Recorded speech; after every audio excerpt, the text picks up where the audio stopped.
This podcast is a celebration of women who are shaping culture, influencing the world, and boldly stepping into the entertainment industry to create God-honoring content across all media platforms. I'm your host, Shari Rigby. Grab your coffee, settle in, and join me for an inspiring ride. Welcome back to Called as Creatives, a podcast from the Women in My World, where we have conversations with storytellers, artists, and leaders who are using their gifts to make an impact for God's kingdom. I'm your host, Shari Rigby, and today I'm joined by award-winning screenwriter and USA Today bestselling author, Heather Frey Blanton. Heather is an author of more than 30 novels, including A Lady in Defiance, which Beautifully Flawed Productions has adapted into an immersive audio drama coming this fall. She is also the original author behind Defiant Ones, the inspiring historical fiction series that became our upcoming audio drama celebrating the courageous women of the American Revolution, whose stories have largely been forgotten. Today, we'll talk about her journey as a writer, how she defines success, the role faith has played in her career, and why these remarkable women's stories still matter today. Please welcome my dear friend and guest, Heather. Hey, thank you for having me. Thank you so much to be here. I'm so excited over this conversation, Heather. I think it's going to be just an incredible, inspirational conversation for so many people. And man, I cannot wait to dig in with you because we have a lot to pack into this time together. So I want to kick it off right away. And I want to ask you a little bit about your backstory. So if you could give us some of your backstory and when you believe that you were called to be a writer and as a creator. Nobody's ever asked me if I thought I was born. And I remember the very first story I ever wrote. I was about 5 years old. No, I was younger than that because I remember scribbling stories on a notepad. My daddy was an automotive mechanic and I would go to the shop with him and he'd give me a pencil and a notepad. And I'd sit there and I would scribble stories and I would tell him my stories while he was working on somebody's car. And then the first time I ever saw real words, there was a cartoon that I loved called The Funky Phantom. I'm sure nobody remembers this. It was like Scooby-Doo. I love it. And an episode ended and I was like, what? I don't like that ending. So I rewrote the whole episode. But I had to tell my mom and she typed it up for me. And so that was the very first time I ever saw a story with actual words. And it just never stopped. I just never quit. I was always writing something. I used to put a hat on and it had a card stuck in it that said press. And I would go around and interview invisible characters. I love it. That doesn't sound abnormal. No, I think it's fascinating because I do think, once we get into these conversations and so many of the guests that I've had and just been so blessed to interview, these incredible women who have talked about these times in their lives when they really felt like they were introduced to what God was just impressing upon their heart and really starting to grow this dream and this passion in them. And so many of them, though, that was childhood. And there were some specific moments and things that they worked on or did that reminded them that, no, this was the exact moment that I felt like this was going to be a part of my journey. The funny thing about my journey, though, is when I wrote A Lady in Defiance, I had only had one creative writing class in college. And what I remember from that is the professor didn't like one of the names of a character. And it was a lesson that stayed with me. I'm not complaining because he said, when you name a character, there needs to be context to that name. There needs to be a backstory with it. And I that's the only thing I remember about that class. But then when I wrote A Lady in Defiance, I had not had any training at all. I just wrote the story out there, and then after it was done, I realized I'd written a hero's journey, and it matches perfectly with the hero's journey. Wow. No, I love that. And you've written more than 30 novels. I mean, you have built a career telling stories that they blend faith and history, redemption. Gosh, so many incredible elements into these stories that you've created. And what keeps you passionate about telling those kind of stories today? And do you find a certain genre or time period that it actually draws you in more than others? I think I gravitate towards the Wild West Mm-hmm. because my daddy was my hero and he taught me to shoot when I was 5. And I remember sitting on the couch with him on Sunday nights, waiting for Bonanza to come on or watching The Rifleman. Oh. And yeah. And by that time it was in syndication. I'm not that old, but but there was just something, everything was right in the world of a Western. Men were men, women were women. Everybody had a moral compass. Your villains were always very clear. And I admired that. There was none of this moral ambiguity like you get with the guy that wrote Yellowstone, Taylor Sheridan. And I wanted to emphasize that in all of my stories. But I'm also a lover of American history. So that's why I've written a couple of Revolutionary War has drawn me in. I did a time travel story about a Revolutionary War hero. So I'm kind of all over the book, but my favorite is the Wild West. I love that because there's so many great stories to be told. And I think one thing that I find so fascinating about the stories that you write is that these characters really do have a significant presence, not only in history, but in Americana, right? Like they are really the kind of characters that we gravitate towards, that we love, that we're passionate about. And I think that's what, really drew Claire and I to your work as well, because we are those women as well. We love Americana stories. We love the Westerns. We love going back to this time of values and time of, what we know today as America as it's being built, and by so many incredible people. So you've had so much great success with the books that you've authored. There's a question that always looms for me when I talk to my friends, and I always want to ask this question. So, how do you define success? So to me, that's a two-part answer. Okay. Like you said, I've written over 30 books. Over 20 of them are rated 4.7 stars or higher on Amazon. I have some of the best readers in the world. They're so like-minded. They just bless me so much. God's given me a couple opportunities to write some screenplays that have won some awards. And most of the authors, I think it's fair to say, the authors that I know truly do respect me. They like me. I get invited into projects that I'm not a big enough person to have been invited in, but I have a good reputation for being honest and straightforward with people. I don't gossip. I'm easy to get along with. So on the one hand, success is doing what I do, doing it well, and making sure everything I do points to the Lord. That's really my definition of success. But Yeah. then I also know that God has created us to stretch ourselves, to accomplish, to build, to go forward. Faith is not something that sits still. And there have been a couple times in my career when I've been so disgusted with, various and sundry things not going the right way.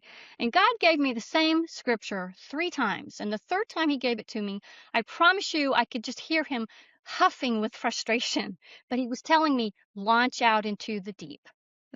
So whatever the current results were that I didn't like, it didn't matter. He wanted me to keep going. And that was kind of what actually got me onto the screenplay thing, because I had to sit down finally one day and ask myself, okay, Lord, launch out into the deep. What is the deep? And to me, the deep is someplace where you're over your head. You don't know what you're doing. You're Yep. usually alone and you have nobody to lean on but the Lord. Yep. And then Yep. he gave me a script called Unbridled Hearts. And I have never had a story, not even A Lady in Defiance. I've never had a story come to me that easily. And so that was a confirmation that I got ahead of him, I think, when I thought I knew what he was going to do with the script. But at least I knew he was telling me not to quit writing. Mm-hmm. So we all have that moment when we look in the mirror and go, you should have a day job. Well, no, I think I love that because it's also not only just the writing and the work that you've done, but it's also the obedience. I think that's so many times it's just hard. That's something that Claire and I have really pushed into, and in my own life over the last couple of years, the Isaiah 43:19 just keeps coming back, and it's, behold, I'm doing a new thing. Will you perceive it? And so I think also when it comes to doing that new thing and will you perceive it, there's also the moment of realizing that he does things far greater than we can ever imagine, but we also have to be the ones to be obedient and trust and say yes to taking the risk. And that's fascinating to me because we're going to talk about Defiant Ones, and these are women that you help to cultivate and create and study.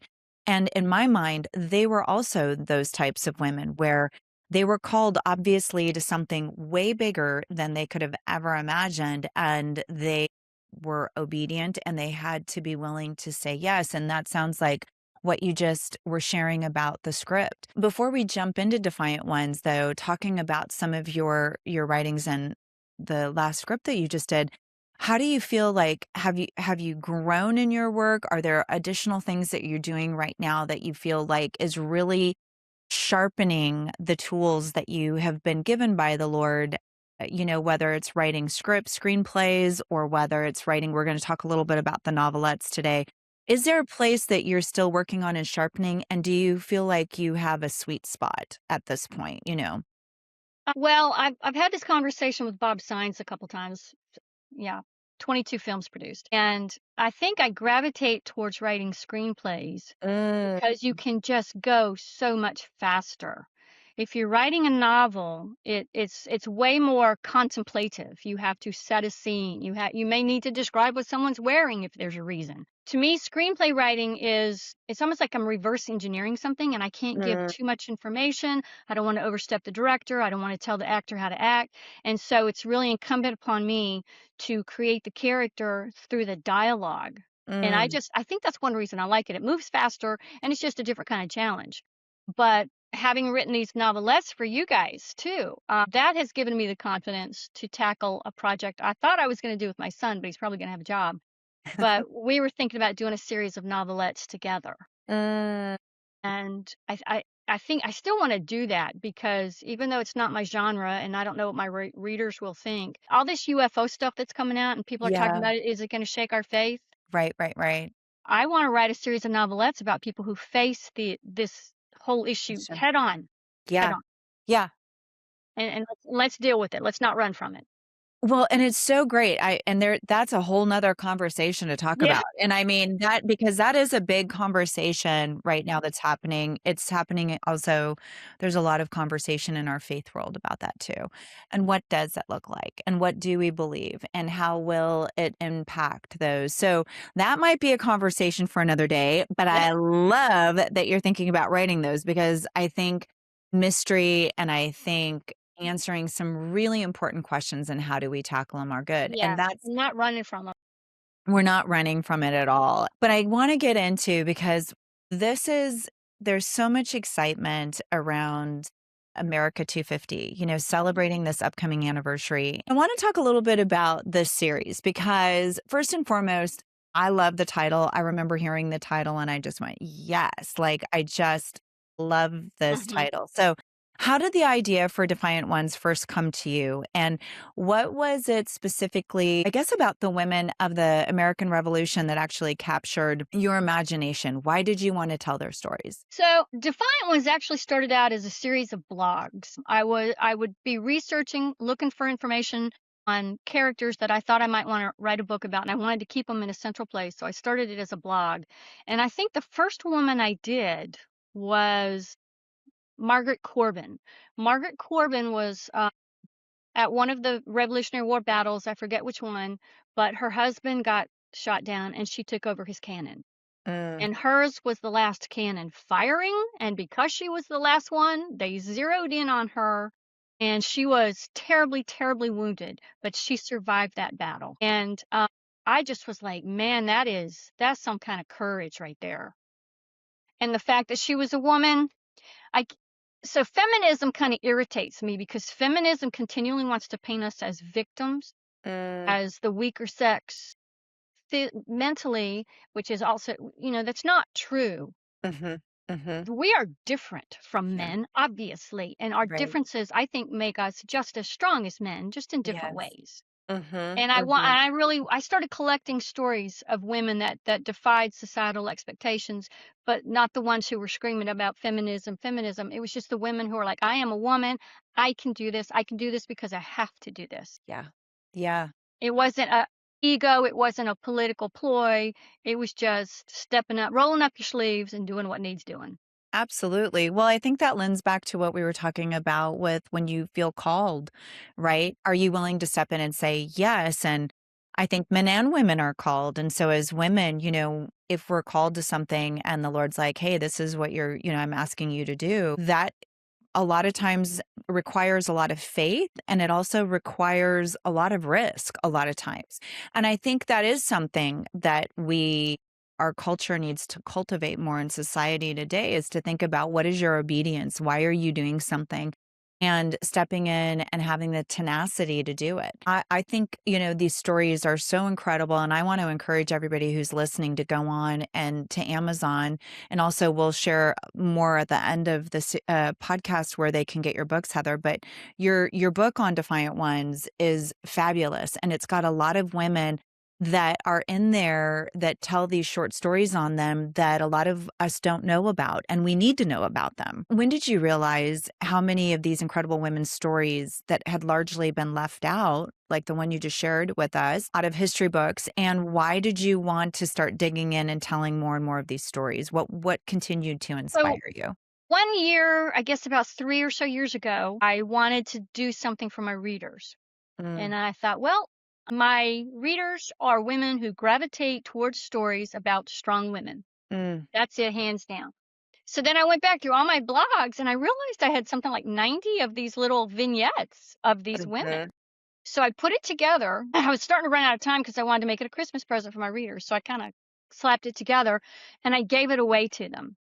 And I got so many emails from my readers about the writing, the tone, the funny stories in it, my perception of these women. And that's when I knew, yeah, you know what, I really am going to have to focus on trying to make some stories out of these women. But things kept getting in the way. So then y'all came along and I got to do 6 of them. Yes, our hope is that the response that we're already starting to receive from these stories, people are flipping out over them. They're Cool. just blown away with the series and the talent and the voices and the stories in general, that I think that the sky is the limit, and I cannot wait to tell more of the stories. I think we're just kind of on the tip of the iceberg. But before we dive into additional, like the individual women, was there a common thread that you found among all of them? And what do you think the role of faith and courage played in their stories and throughout them? The common thread that I saw was pure defiance of sometimes fear, sometimes intimidation, of societal norms. I mean, Susan McSween, for example, saw her husband literally gunned down in the streets of Lincoln, New Mexico, and she stayed in Lincoln, New Mexico, and fought the people that killed her husband and became the cattle queen of New Mexico. I just love that. And then there's the woman that killed 200 rattlesnakes to get to her son. I mean, defying fear to do what you have to do. And I forget her name, but the lady that invented bloomers, they threatened to arrest her because she was wearing pants in Wyoming. Wow. Now that's great. I want that story. So it's just, there's all kinds of women that married weak husbands and had to overcome that. They were not going to be defined by the husband. They had to carry on. They had to do what they had to do in spite of whatever kind of obstacle he was. There's a famous photographer that did that. She photographed the 3 sisters. I forget their names. There was a common thread of inner strength in these women that just fascinated me.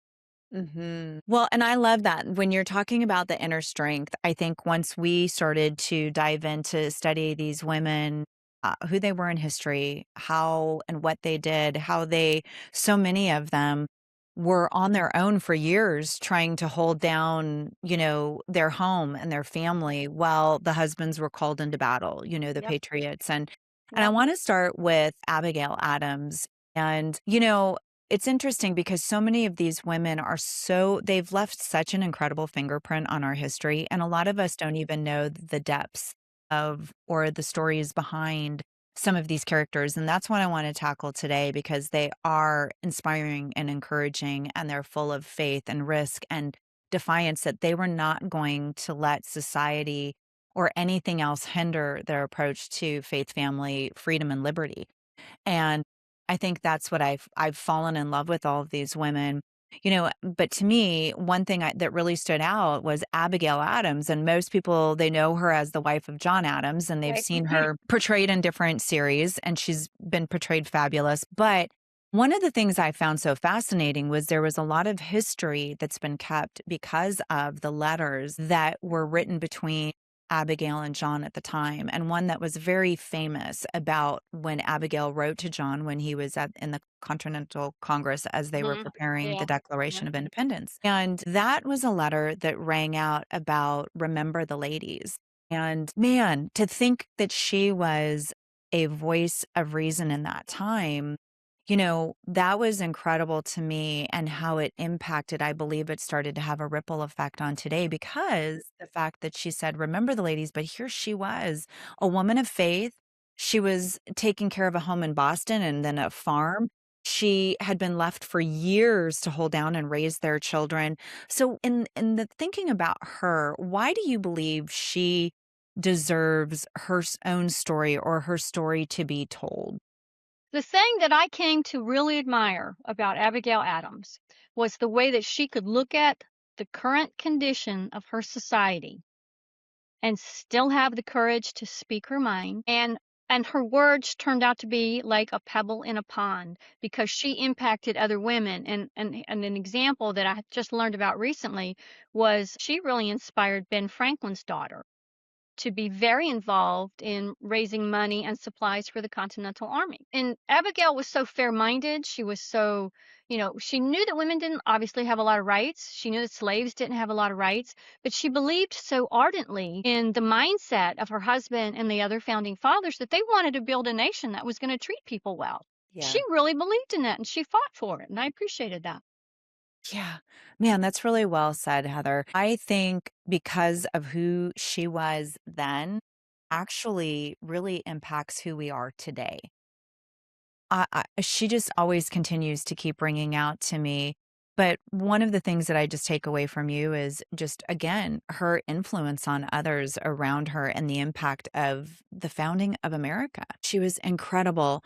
One of the other women, I mean, we have so many great women to talk about, but one of the other women who I love, love, love is Prudence Cummings Wright. This woman, man, she may be one of the least known women in the series, but she was one of the ones that I found just such a strong and faith-forward woman in who she was and what she believed in. She was known to find the Guardians of Liberty, and she formed this militia of women. Who was she, and why did her story stand out to you? So just the fact that she was willing to pick up a gun to hijack a courier coming, I mean, she reminds me of Esther, really, quite a Yeah. bit. I Yeah. think Esther would have been a woman to pick up a gun if that was what it was going to take. Because I think Prudence knew, if not her, then who? If not now, then when? The fact that the women were so willing to follow her really struck me. They say courage is contagious. And I think Prudence had a gift for really motivating people for the idea of liberty. And plus, the British in her area were just so deplorable, and she knew we can't live in a society under this, Yeah. Yeah. and Lexington and Concord was such an interesting battle because the first one was a disaster, and then we basically ran the British back to Boston at the second one. And I think that kind of tipped things for her too, because she Mhm. knew we can do this. We can beat these people. God is in this. Absolutely. Yeah. When one of the things that I found fascinating too is because this happened all the time. We saw opposing forces, right? We saw people who were here at that time in the colonies, still recognized as the colonies, who were standing with the crown. And then we had others who were saying, no, we want our freedom. And they formed the militia or the patriots as we know them. What do you think that it meant for her and others to really navigate opposing members of their own family, her own family, as they were the ones who were really pressing in to still support the crown? I think one of the things that I have learned in researching all these women over the years was, people talk about TDS, Trump derangement syndrome, and how it splits families and stuff. This is nothing new. People have always been very passionate about politics. The hard thing about the Revolutionary War was you literally lived next door to someone, and you couldn't get away from them if you had a differing opinion, and they were angry enough about it to pick up a gun and join the British Army or the colonial army, whichever it was. I mean, you had to be very clear-minded on what you thought and what you believed in and why. And you had to ask yourself, was this worth dying for? Because in a lot of cases, you just never knew Right. if there were going to be marauders running through who didn't like you because you were a colonialist and they were going to burn your house down and take everything you own. I mean, you just didn't know. It was a really strange time in American history. And these Mhm. people would do this and then just go back to their farms. Right. Right. Yeah, and we've seen that throughout history. So and that's what even thinking more about these women. I mean, not only were they risking their own lives, but they were risking their family. They were risking their farms or their homes.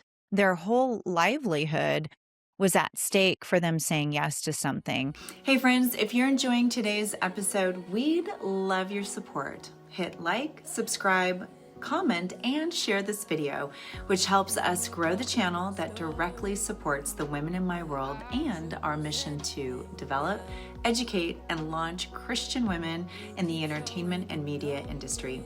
Every action you take truly makes a difference in our ministry. And now we'd like to share a brief video about the heart and mission behind the women in my world. Thank you for being a part of this incredible journey with us. Hi, I'm Shari Rigby, the founder of the Women in My World. Our goal is simple but powerful. We focus on developing, educating, and launching Christian women in entertainment and media.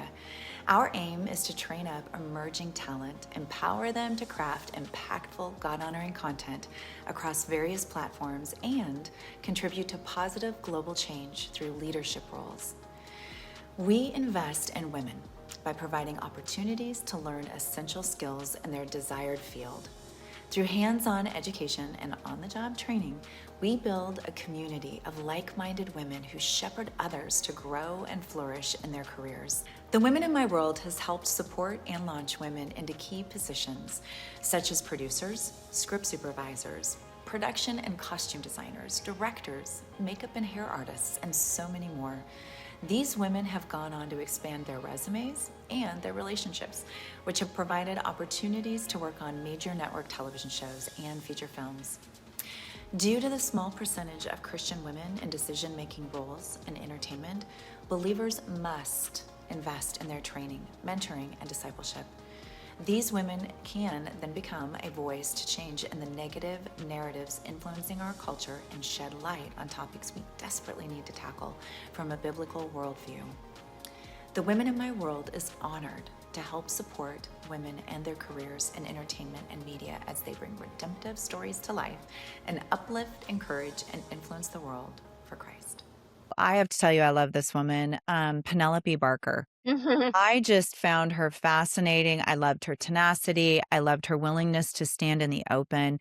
But Penelope Barker organized the Eddington Tea Party years before the women had even any type of political voice. And she was a socialite. She was apparently very well known in her area of North Carolina. Why do you think her story is important to include in these women? And what do you think that Penelope ultimately can teach each and every one of us about what we stand for and what we believe in? So I was fascinated by Penelope, not just because of the Tea Party, but it was so in your face. I mean, if you read the wording of it, and she talked about it too. Those boys up in Boston that did that little Tea Party soiree in the Boston Bay, we're going to show them how to do a Tea Party. Yeah, And I don't think she was probably ready for the firestorm of negative publicity out of the British newspapers, right. because it wound up getting her husband fired. But at the same time, once she realized it was coming, she just took it like everything else in her life. It was like, okay, I'm your target, bring it. And Yeah. she stood up to it. And what she did echoed through the colonies. Everybody was talking about it. Those crazy women. And the Americans were like, that's right, those are our women. And the British were over there writing in their newspapers how those American men can't control their women. And the American men were like, well, we don't want to. And I loved that. I loved that about her because she was so out in the open about what she wanted to do. I think about she rallied these women together, 51 of them, to sign their names. And I think it's fascinating. I hope that the listeners go back and study her because she was made a mockery of over in London, and her name was spread everywhere. And I can only imagine the thought that was going through her mind at that time was not only about her, but also about her husband and some of the other women. But man, they really stood their ground, and they inked something that ended up changing a part of the history. I think when you know you're in the right, it doesn't necessarily make it easier, but it makes it bearable. Hmm. And Penelope had borne up under, I think, after losing 8 of her children. Yeah, I think that was the number. I think I so think too. Yeah, being smeared and drawn as a pig in an English newspaper was least of her concerns. I would She agree didn't with you. appreciate it, nobody does, but she was like, whatever. Yep. Yep. Yep. She was like, I have gone through way more than this, and I will Yeah. come out on the other end of I it. mean, the woman grabbed a sword and ran British soldiers out of her barn. She was not a woman to be trifled with. She was not, and she was ready to wield that sword. I love one of the scenes in the dramatic audio series. I love it because we actually have that scene in it, and I cannot wait for people to hear how she commands the presence of these British soldiers and how she tells them what is going to be happening. So she was just fascinating to me, and I loved her. But I think one of the other women who I want to start to talk about, and I learned more about her even recently. I took a trip to Boston not too long ago, and so I was able to study her a little bit more, and she was just so intriguing to me because to me, her life really represents something that was out of reach, not only for women, but particularly for the slave. And Phillis Wheatley was not only a woman, she had been taken from her country, and she was also still a teenager. But she was given an opportunity, and I just, like, I think about this, like, what God had this plan over her life. But Phillis Wheatley, she overcame extraordinary circumstances to become one of America's first enslaved poets, to be published. But what inspired you about her story, and what do you think Phillis Wheatley needs, and, like, why do you think people need to know more about Phillis Wheatley and So how they need to I didn't remember actually her? know about Phillis Wheatley until you Okay, guys brought her to my attention. And so okay. I began researching. And of course, I was immediately smitten by the fact that she had Mm, that call to words. And she didn't even know why, but they just fascinated her. She was just 7, 8 years old when she copied the newspaper onto the wall. She was just trying to figure out what these strange symbols were, but she knew they were important. She knew they were a part of her calling. She knew they were going to open doors for her. That was the mm, Holy Spirit working through that little girl. I was really taken by that. And then I think maybe Susanna doesn't get enough credit. Susanna mm, Wheatley was the lady that owned her. I hate that word because it was more like an adoption, but they didn't free her. And I addressed that in the story. I think there was a legitimate reason. But mhm. Susanna was tenacious about Mhm, believing in Phyllis, and she wanted so bad for Phyllis to believe in herself, despite the obstacles in front of her. And they were some mighty tall odds to mhm. female and black. I mean. Absolutely. And Absolutely. but Susanna was smart enough to know what the assets were that she could manipulate to get Phyllis ahead in the game. Absolutely. And I think obviously Phyllis really appreciated that. I agree with you. I think Susanna and John, the father, man, I just think they saw something in her that I can't even imagine, right? Because they were here, they see this little girl, and all of a sudden, they say she spoke 3 languages, she was writing, I can't tell all the story because we need people to watch. Yeah, I know, right? No Listen and spoilers. read, and because y'all are gonna be blown away with what this little girl, this young woman at that time goes through. But I did find this very fascinating. There's another piece to Phyllis's story, and, today, that actual letter sits in the Library of Congress, and I think it's very important for people to know that, here was Phillis Wheatley, she writes to George Washington, and he ends up writing back. And I'm going to hope that people will take that little nugget so they will go and read what it is that she wrote to George Washington and what he wrote back to her. And I almost put it in the story, but then I thought, well, I can't put everything in this. I got to leave y'all something. Yeah. She was a big fan of Ben Franklin, so that's why I kind of went in that direction. And he was in Yeah. London, blah, blah, blah. So, Yeah. Yeah, she was full of faith. She really had an incredible gift and talent for writing, but there's so many fascinating women. I mean, this is why we need to know more of these stories. One of the other ones, and I had no idea about, I didn't know about it until Katie Phelps was sharing about this woman, and she had been doing some research. We all really tried to dig in and really start to learn our history, right? Like we were really trying to dig in and find as much resources as we could. She ends up finding a woman by her name is Two Kettles Together. It's so beautiful to think that we have in Oneida a woman who is Native American. She was I love this, one of the most fascinating women, I think, in this series for so many reasons, but she fought alongside of her husband, and she also fought with him for the Patriots, for freedom. So why do you think it's important to include her in the stories that we're telling? So Two Kettles and her husband, Hanyeri, they were fascinating to me because people don't generally know this, but when you study history, you come across a lot of historical characters who were mixed race, or like whites would wind up living in an Indian tribe, and a lot of Indians would live in settlements, not so much cities. And so there actually was more intermingling than people realize. And Hanyeri and Two Kettles had a huge farm. They had a wood frame house. They didn't live in a dirt longhouse, but yet they had earned so much respect from the Wolf Clan, the local Oneida tribe, that he was their leader.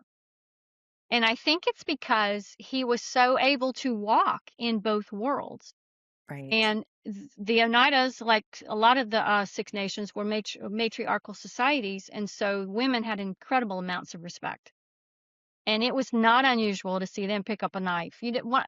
Hey, I'm from Jackson County, North Carolina. The Qualla Reservation is in our county. One of the last things in the world you want to do was make an Indian girl mad. That's right. That's right. And so I was not a bit surprised to hear how ferocious she was.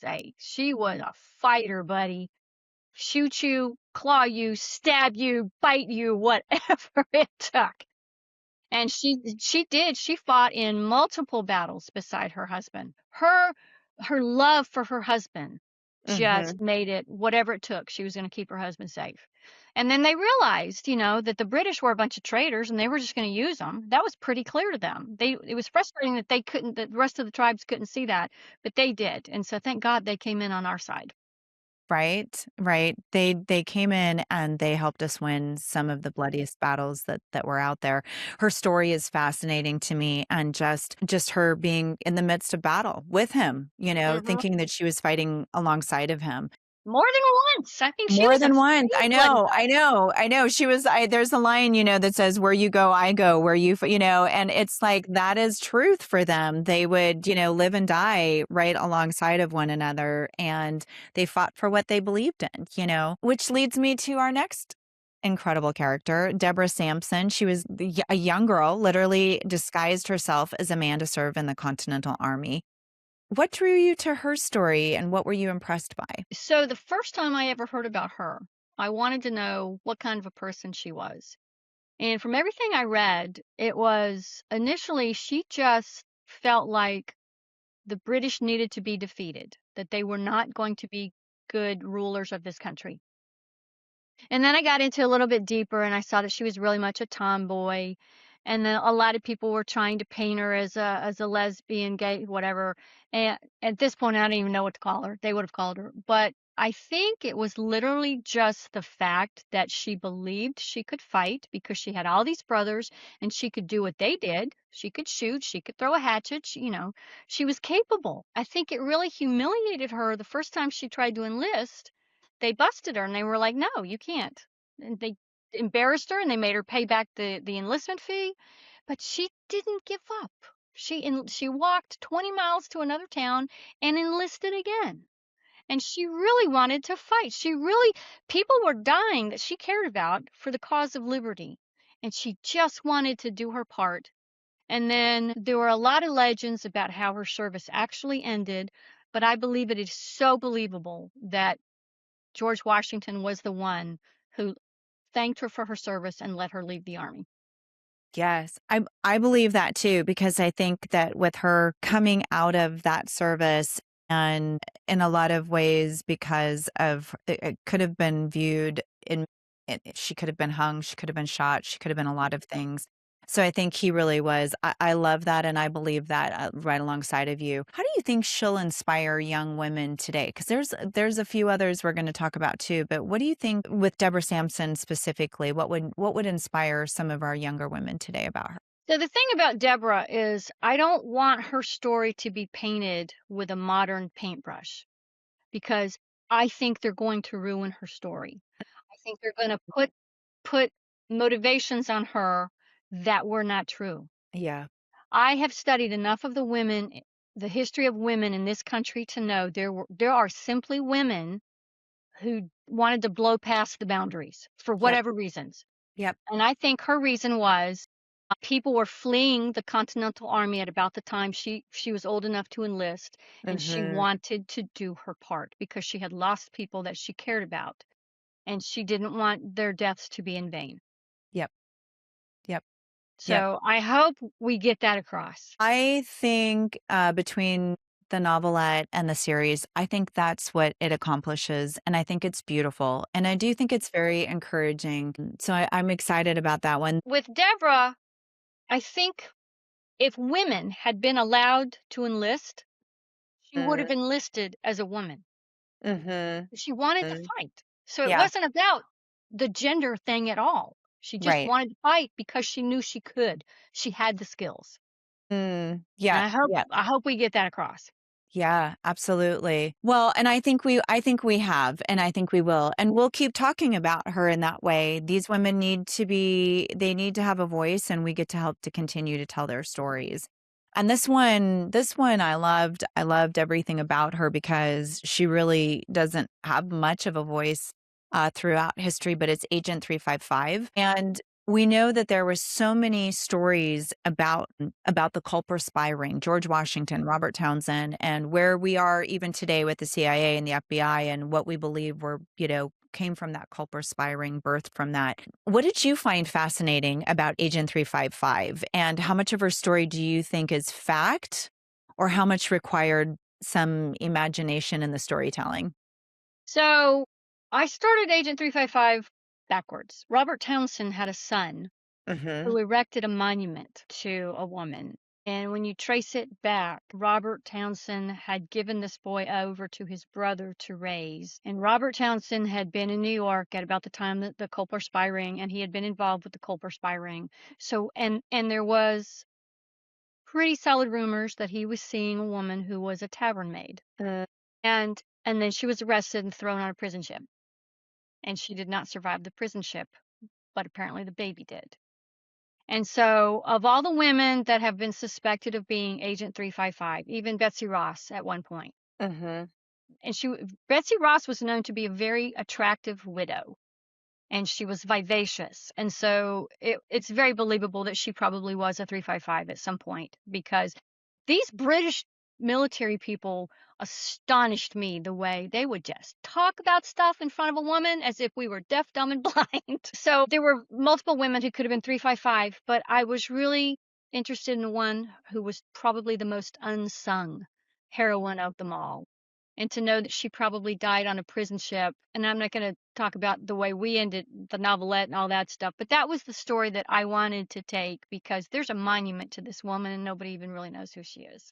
Right. She was one of the unseen. I think what's so fascinating and fun and very much purpose was that in the series, we leave her episode to the last episode. There are several Agent 355s throughout, according to location and time. Right. But we leave her story to the last because we wanted to leave the ending open to explore more of who she was and the story that you just shared.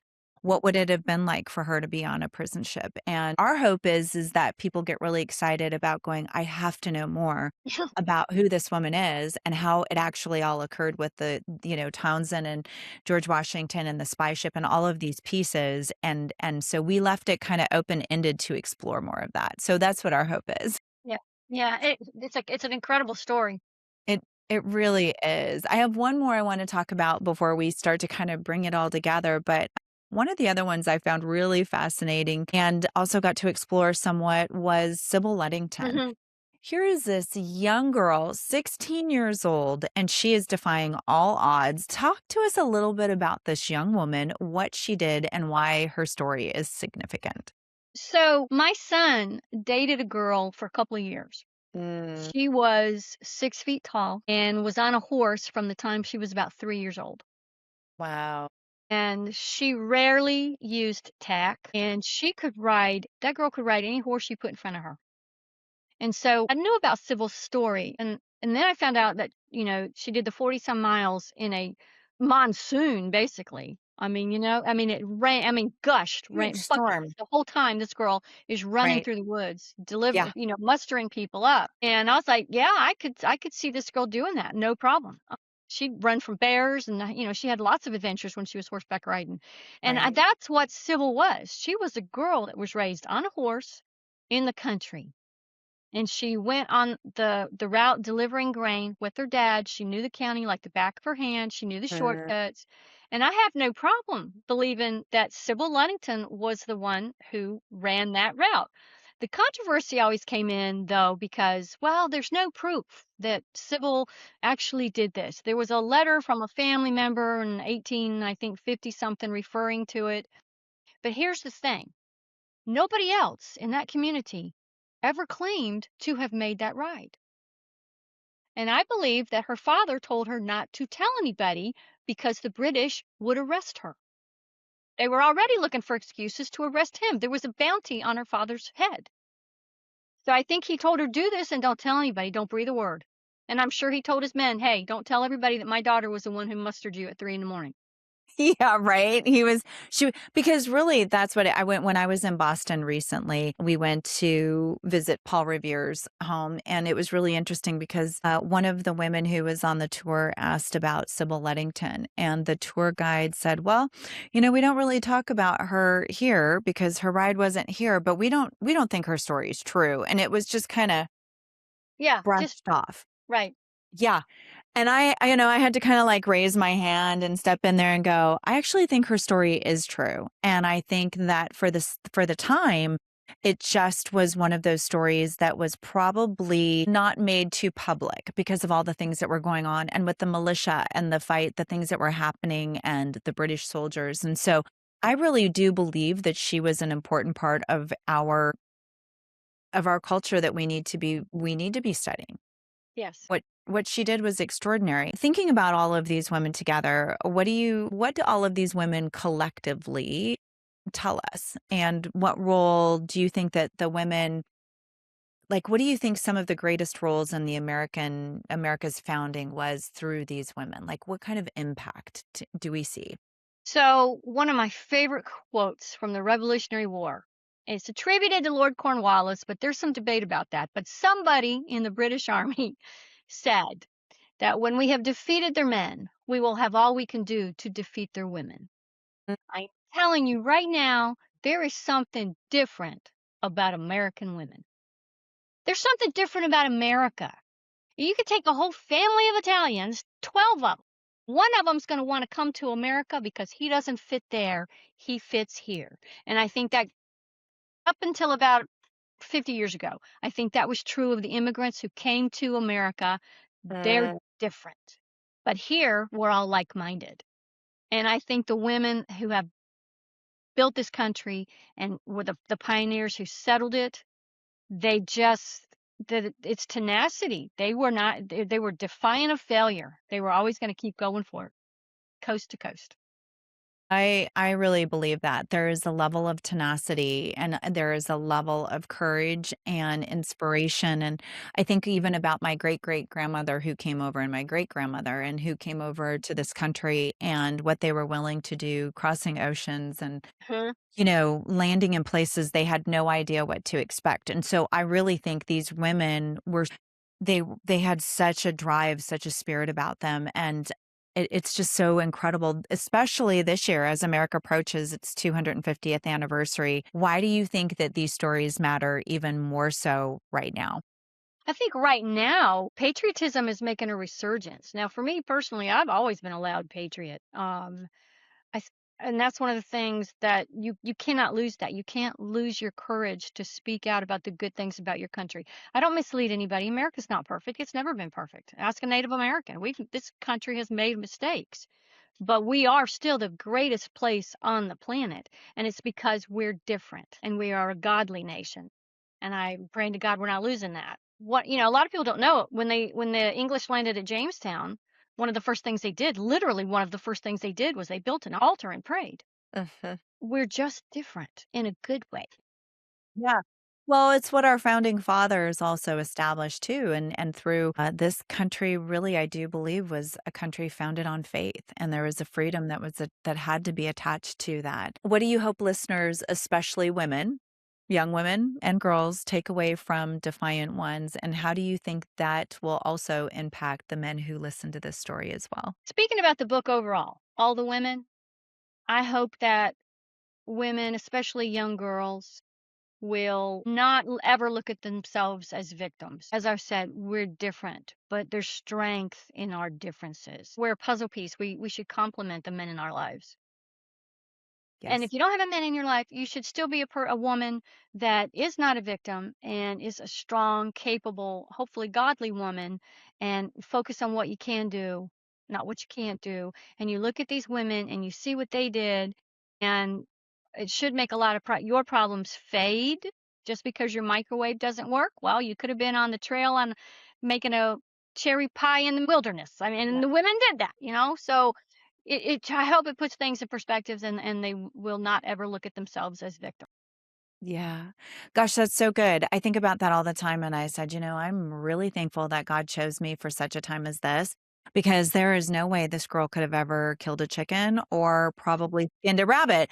But that's what Ah, they you say did. that, but I'm I telling could if you, I had to.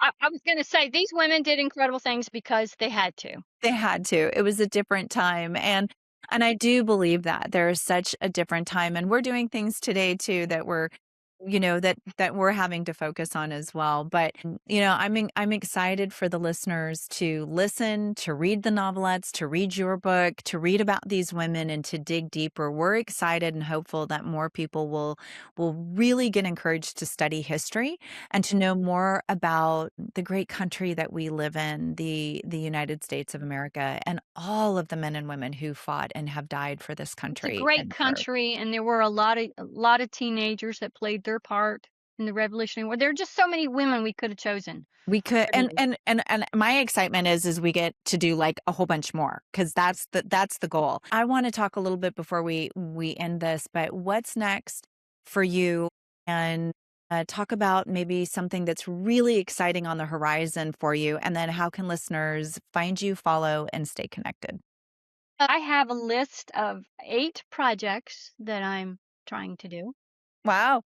And so Unbridled Hearts, I love that story. And I don't know if God's going to do anything with it. We'll see. But I have written the novel that goes with it. And my agent loved it, but she wants me to add 5,000 words to it, make it a little bit longer. I know.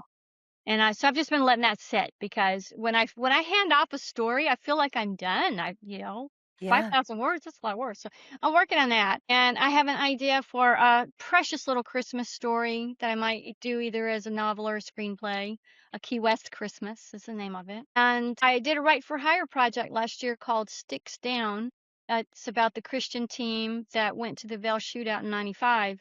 And we've had some people contact us about that. So I didn't, yeah, I don't know. I've got author friends that have editorial calendars through 2028. I'm like, mine stops at September 26th. I like flexibility. Yeah. Yeah, yeah, yeah. I hear you. I hear you.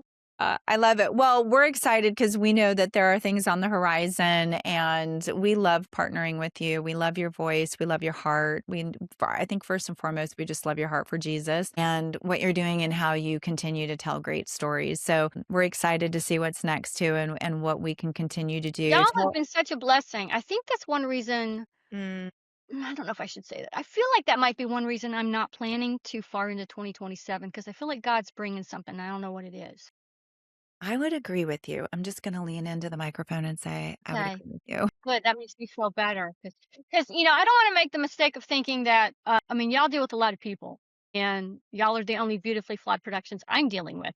So I feel very special, but you could be dealing with hundreds and thousands of people. We don't. We really have decided that we know there's a lot of good projects, but we want to be on God projects. And True. we also know that there are people we want to work with and do life with, because we do believe this is not only a business adventure, it's a life adventure. And we don't have the desire to step into too many contracts that don't reflect what we believe. And when we partner, we lock arms, right? And so we really don't. We really want to be in a place where where we consider first and foremost who God wants us to work with and the stories, and then the provision. We always say people plan provision, and when we see those things happen, that's where we go. And we really believe, Heather, you are our number one when it comes to what you're doing with the Westerns and the historicals. We really think it's just up from here. So we're Yeah. excited, That and would make my daddy so happy.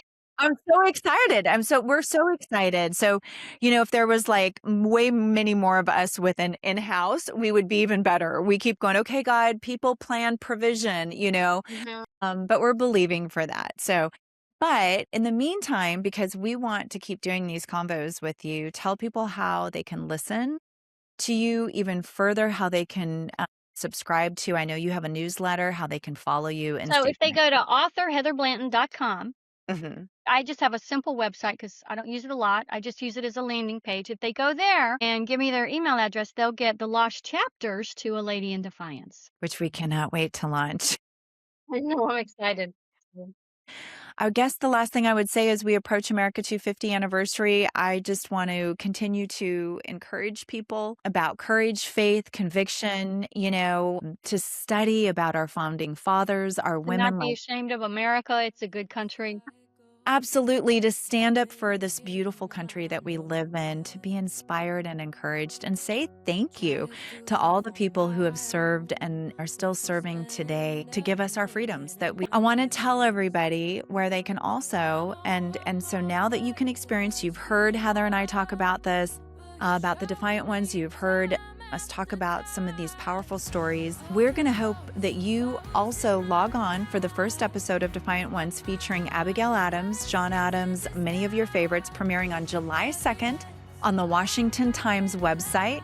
You'll be able to go there. You're going to be able to stream it, and it'll be out on several other RSS feeds like Spotify, Apple, you name it. And also, you're going to find different assets on the Tea Party Patriots and so many other areas. So make sure that you stay tuned. You want to hit that July 2nd, subscribe, listen, go on to the Washington Times, and then watch for our story notes, because we're going to be giving you some cool additional assets. Plus, we talked about the novelettes that Heather wrote. They are fantastic, and we're going to be letting you know where they are going to be releasing here within the next week or so as well. You are not going to want to miss it. You are going to be able to sit down and digest these books in a day. Like, they're so fabulous. Yeah. So anyway, all of that to say, The whole project is just awesome.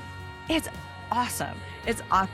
We're going to keep saying it. They're going to get it. They get it. But please, please, please listen, subscribe, share with your friends and family, and get ready to celebrate the untold stories of America's bravest women. So thank you again for joining us for Called Us Creatives. And until next time, keep pursuing your calling and using your gifts to make an impact right where God has placed you. Amen, sister. Thanks, Heather, for joining me. Thank you. We hope today's episode inspired you.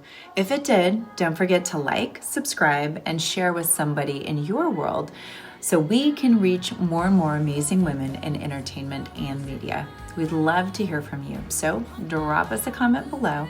Your support truly means the world to us, and it helps us keep doing this important work.